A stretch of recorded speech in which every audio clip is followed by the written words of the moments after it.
Nah, aku ini kesini mau nanya sama kau, Dis. Apa Nah itu? kan, kata kau kan disuruh tinggalkan Islam, suruh masuk Kristen tuh. Nah, gimana kalau orang yang mau murtad, orang mau masuk Kristen, itu harus kemana gitu? Apakah ke Protestan yang jumlah kitabnya 66 kitab? Apakah ke Katolik yang jumlah kitabnya ada 73 kitab? Apakah ke Ortodok yang jumlah kitabnya ada 78 kitab? Ataukah ke Ortodok Ethiopia yang jumlah kitabnya ada 81 kitab? Nah, yang mana itu yang mau diikutin? Kitab yang Baik, mana yang mau saya pakai? baik, Kalau saat baik. kalau Saya satu jawab hari ya, murtad.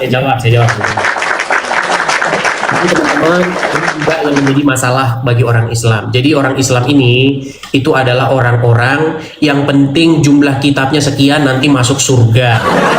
Ini, saya kasih tahu. Tenang, Mida, kamu kan nanya sama saya, biar saya jawab, Mida. Gini, Mida. Ya, Diselamatkan itu bukan karena jumlah isi kitabnya berapa. Contoh misalnya Kristen Protestan itu jumlah kitabnya lebih sedikit ketimbang Katolik. Katolik itu ada kitab-kitab tambahan seperti Deuterokanonika. Di situ ada Makabe, ya, di situ ada dan lain sebagainya. Begini, mau kitabnya nambah, mau kitabnya berkurang atau tambah satu tambah dua, kalau Anda tidak serupa dengan Tuhan Yesus, Anda miripnya dengan Muhammad, serupa dengan Muhammad, tetap saja Anda itu ke neraka jahanam. Jadi begini Mida, kalau saya mau masuk Kristen, masuk kemana? Kalau kamu masuk Kristen, artinya kamu harus hidup serupa dan segambar dengan Tuhan Yesus. Kamu nggak perlu mikir-mikirin yang sulit-sulit. Nggak usah kamu pikirin gimana ya hidupnya, singgasananya gimana ya, terus kemudian ininya bagaimana. Itu bukan urusan kita. Hal-hal yang supranatural yang tidak bisa kita pahami, itu bukan urusan kita. Yang menjadi urusan kita adalah umat manusia, supaya kita semua menjadi segambar dan serupa dengan Yesus. Bagaimana kita menjadi makin hari makin mirip dengan Yesus, jangan makin hari makin mirip dengan Muhammad. Jangan beda. Jadi kamu mau Ortodoks, mau Katolik, mau Protestan, mau Kristen Ethiopia, nggak masalah. Yang penting kamu mirip dan segambar dengan Tuhan Yesus. Begitu. jadi jadi jadi kesimpulannya yang mana tuh? Yang benar-benar firman Tuhan, ya kan?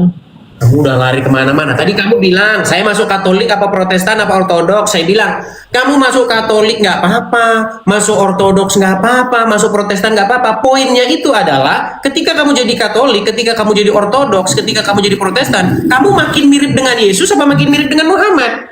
Kalau kamu masuk Protestan, kamu makin mirip dengan Muhammad, tetap saja kamu ke neraka jahanam. Contoh, tenang. Hari ini kamu mengikrarkan diri menjadi Protestan. Misal, tapi kamu tiba-tiba, contoh, ketika bertemu dengan sesama manusia, perangi dia! Terus, ketika ada orang miskin, karena tidak seiman, tidak boleh diberi makan. Itu namanya kamu bukan menjadi mirip dan segambar dengan Yesus. Saya kan sudah bilang, jantung atau inti kekristenan itu, pengajaran kekristenan adalah supaya kita segambar dengan Yesus. Begitu. Udah mirip dengan Yesus. Gitu. Itu intinya. Yang maksud kau mirip dengan Yesus itu gini, Dis, ya? Apakah yang seperti ini, yang mirip dengan Yesus itu yang persis gitu, yang mengatakan orang bukan Yahudi itu anjing, guguk.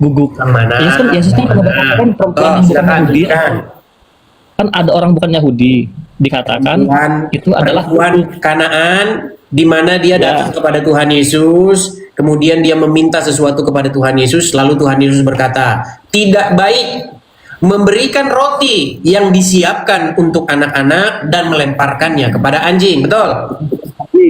Betul. Rasis ya Yesus ya. Lalu perempuan itu sendiri berkata, tetapi anjing-anjing itu tersebut makan dari remah-remah tersebut. Baik. Nah, ungkapan ini, perkataan Tuhan Yesus ini tidak kau baca sampai selesai. Padahal di ayat-ayat berikutnya Tuhan Yesus itu menerima seorang perempuan Kanaan tersebut. Tetapi begini, yang dipermasalahkan oleh umat Muslim adalah kenapa di situ ada ungkapan anjing?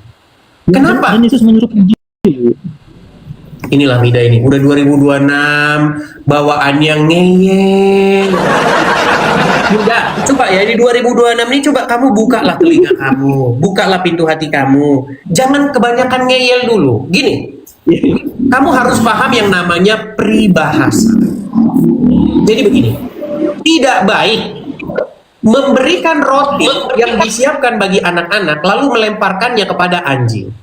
Saya akan kasih ungkapkan sama kamu sebuah perumpamaan. Contoh, kita sedang ngobrol sesuatu, lalu ada pengkhianat di antara kita. Lalu ada sesuatu di antara kita. Lalu saya bilang begini, nampak-nampaknya ada udang di balik batu. Ketika saya mengatakan ada udang di balik batu, apakah saya berbicara tentang udang?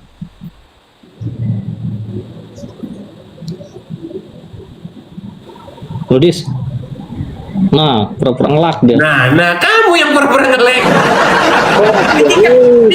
Ketika saya berbicara kepada kamu, ada udang di balik batu, atau misalnya gini, anjing menggonggong kafilah berlalu. Apakah itu saya sedang berbicara mengenai anjing yang menggonggong? Dis, ingat ya, aku ajari kau. Ingat, itu peribahasa. Tapi kalau ini Yesus ini langsung mengatakan anjing di depan orangnya, Dis. Orang bukan Yahudi dikatakan anjing. Itu roti yang dibilang itu roti. Tidak baik untuk memberikan roti yang ingin diberikan kepada anak-anak lalu melemparkannya kepada anjing. Bukan berarti Tuhan Yesus mengatakan bahwa perempuan tersebut adalah anjing. Dia membuat sebuah perumpamaan. Kalau yang tidak menyenangkan bagi Kristen, terserah Anda lah. Intinya saya ingin menyampaikan kepada Anda bahwa bahasa-bahasa di dalam Bible itu banyak ungkapan-ungkapan. Kita juga orang Indonesia kenal dengan ungkapan-ungkapan. Contoh misalnya, ketika misalnya kita ngomong ada udang di balik batu.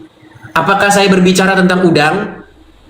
Ya, tapi kan ini kan nggak ada orang yang Apakah saya menyampaikan bahwa orang tersebut adalah udang? Betul, itu kan peribahasa. Ya itu. Murnikan dulu. Ya, gini saja harapan saya sama kamu, Mida. Semoga 2026 ini kamu tidak lagi orang yang ngeyel. Kamu berusaha untuk membuka hati kamu dan pikiran kamu. Jangan terlalu bersudut pandang yang negatif dulu. Saya waktu belajar agama Islam, biar kamu tahu ya, Mida ya. Saya nggak mau semua omongan-omongan negatifnya orang Kristen tentang Islam. Kalau ada orang Kristen bilang bahwa Islam begini, saya buang semua ke tong sampah. Saya nggak mau. Saya mau mempelajari Islam dari sudut pandang yang netral, tanpa ada muatan-muatan kebencian. Nah, begitu juga kamu. Ketika kamu mau belajar kekristenan, buanglah dulu ungkapan-ungkapan atau bibit-bibit kebencian yang sudah diwariskan oleh ulama-ulamamu. Begitu ya? Enggak, Dis. Aku nggak benci sama Kristen. Aku nggak benci. Beneran. Aku biasa banyak kok teman aku, saudara aku yang Kristen pun ada. Kenapa kamu membaca ayat tersebut mengatakan bahwa Tuhan Yesus mengatakan perempuan tersebut anjing? Nggak ada yang mengatakan begitu kok. Coba baca ceritanya. Kan ada seorang perempuan Samaria datang minta tolong kepada Yesus. Dia mau sana diulang lagi.